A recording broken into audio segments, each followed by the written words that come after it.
ప్రతిఘటన టీవీకి స్వాగతం. క్షణక్షణం మీకోసం. చిట్యాల మండలం జడల్పేట, నైన్పాక, వరికోల్పల్లి, చైన్పాక గ్రామాల్లో పర్యటించిన భూపాలపల్లి మాజీ శాసనసభ్యుడు గండ్ర వెంకటరమణారెడ్డి మే 11న జరగనున్న లోక్సభ ఎన్నికల ప్రచారంలో భాగంగా వరంగల్ పార్లమెంటు అభ్యర్థి డాక్టర్ సుధీర్ కుమార్ని గెలిపించాలని ముఖ్య కార్యకర్తల సమావేశంలో కోరారు. అనంతరం జడలపేట గ్రామంలో జరుగుతున్న జాతీయ ఉపాధి హామీ పనుల వద్దకు వెళ్లి ప్రజలను డాక్టర్ సుధీర్ కుమార్ కారు గుర్తుకు ఓటు వేసి గెలిపించాలని కోరారు.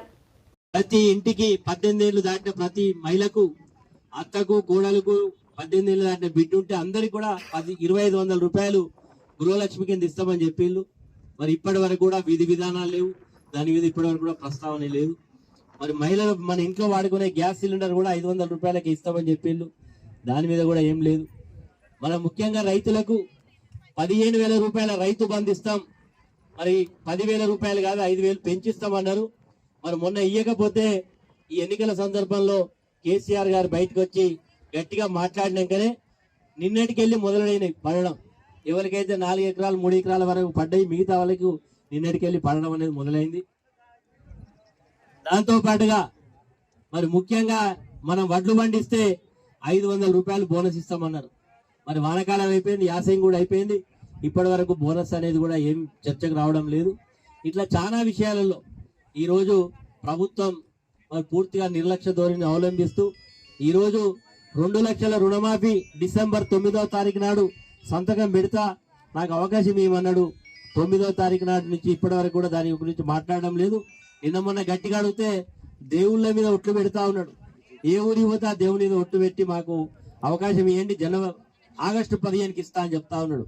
ఆగస్టు 15 పెట్టినట్టు ఉద్దేశం ఏంటంటే 15 తర్వాత ఇక అన్ని ఎలక్షన్లు అయిపోతాయి కాబట్టి తర్వాత చూసుకోవచ్చు అనే ఉద్దేశంతో మరి ఇవన్నీ కూడా మాట్లాడుతూ ఉన్నారు. కాబట్టి మీరు అందరూ కూడా ఆలోచన చేయండి, అందరు కూడా బాగా పెద్ద చేసి మరి మీరు అందరూ కూడా నిర్ణయం తీసుకోండి.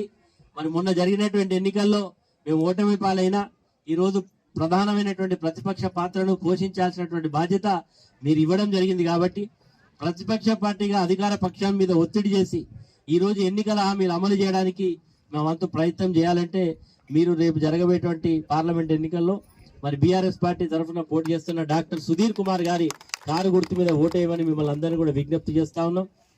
ఈరోజు హామీలు అమలు కావడానికి మరి ఖచ్చితంగా మేము గ్యారంటీలు అని చెప్తా ఉన్నారు, ఇంకా కొత్త గ్యారంటీలు చెప్తా ఉన్నారు.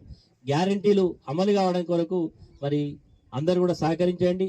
మీ అందరికీ ప్రజల పక్షాన పోరాటం చేసే శక్తిని మాకు ఇవ్వమని మిమ్మల్ని అందరినీ కూడా వినయపూర్వకంగా కోరుకుంటూ, ఇంకా చాలా ఇచ్చిళ్ళు మాటలు అవన్నీ కూడా సమయం సందర్భం వచ్చినప్పుడు మీరే అర్థం చేసుకుంటారు. కాబట్టి మీరు అందరూ ముఖ్యంగా మా మహిళా సోదరి మనం కోరేది ఏంటంటే కేవలం బస్సు తప్ప ఏమి ఇయ్యలే. బస్సు కూడా మన గతంలో ఉన్న బస్సుల కింద డీజిల్ పోసి తిప్పుతున్నారు తప్ప కొత్తగా జరిగింది ఏం లేదు. దాంతోపాటు మహిళలకు అగౌరవం అవుతా ఉన్నది, ఎందుకంటే బస్సులు ఫ్రీగా వస్తున్నాయని ఆర్టీసీ సిబ్బంది కూడా మరి మహిళల పట్ల చులకన భావంతో చూస్తూ ఉన్నారు తప్ప వేరే ఏమి కూడా జరగలేదు. కాబట్టి మీరందరూ కూడా ఒకసారి మా ఒక అవకాశం ఇవ్వమని మీ అందరికీ పేరు పేరున విజ్ఞప్తి చేస్తూ తప్పకుండా ఇస్తారని ఆశిస్తూ మీ అందరి దగ్గర సెలవు తీసుకుంటున్నాం. జై తెలంగాణ. ఇక్కడ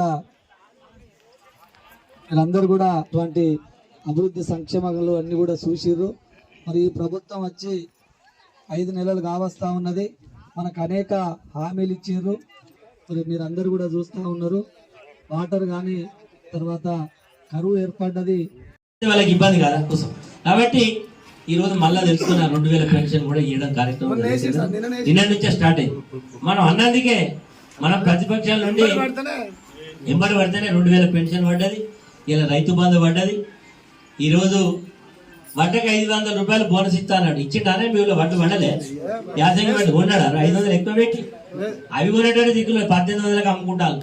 ఇక వీని దగ్గర బోడేంది అంతేది కానీ అట్టనే మిల్లు పోయి అమ్ముకుంటాను. అంటే ఈ ప్రభుత్వానికి ఒక దృష్టి లేదు, ఒక దూరదృష్టి లేదు, ప్రజా సమస్యలు పరిష్కరించాలనేటువంటి భావన లేకుండా ఉన్నది. కాబట్టి ఇవన్నీ ప్రజల దగ్గరికి పోయి చెప్పాలి. మా మల్లమ్మ గారు పోవాలి, ఇప్పుడు ఆ మహిళల దగ్గర పోయి చర్చ పెట్టాలి.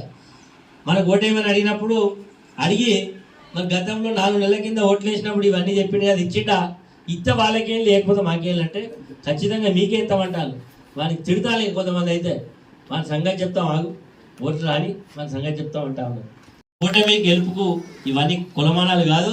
ఈరోజు మీరు అందరు కూడా మందందరూ ఎదుర్కొన్నారు, మన ఓటు వల్లే కదా. ఇప్పుడు పోయిన వాళ్ళు పోతే ఓట్లు పడతాయా? ప్రజల యొక్క ఆలోచన సరిగ్గా ఉంటే మనం గెలుస్తాం. కాబట్టి ప్రజల ఆలోచన సరిగ్గా ఉన్నది కాబట్టి గెలవడం అనేది జరుగుతుంది. రేపు ఈ ఎలక్షన్లు అయినాక ఎంపీటీసీ, జెడ్పీటీసీ, సర్పంచ్ల ఎలక్షన్లు కూడా వస్తాయి. మీలో ఒకరు సర్పంచ్ కావాలి. ఇక్కడ నుంచి పోయినోళ్ళు ఉన్నోళ్ళు ఎందుకు కాకూడదు?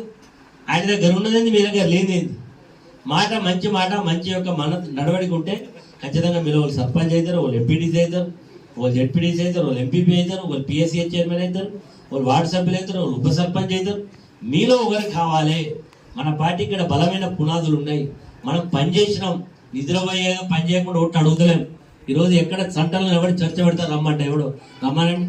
మనం ఏం చేయలేదు, ఊరికి ఏం తక్కువ చేసినాం, ఏ వర్గాన్ని మనం విస్మరించినాం, అన్ని రకాలుగా వ్యవసాయ రంగాన్ని ఆలోచించినాం, గ్రామాల అభివృద్ధి చేసినాం, ప్రజా సంక్షేమం కొనసాగించినాం. ఎవరి మీద కక్షలు పెట్టి కేసులు పెట్టి జైలుకు పంపించేది లేదు. మనం ఎవరైనా తప్పు చేసి వస్తే కూడా మన వాళ్ళైనా కూడా కోప్పడేది పద్ధతి కదా, కలిసి ఉండాలి, మనకెందుకు ఇదంతా. ఈ రోజుల్లో ఏంది, మా పార్టీడు కాకపోతే జైల్లో పెట్టాలి, వాడిని కేసులు పెట్టాలి, వాడిని ఇబ్బంది పెట్టాలి.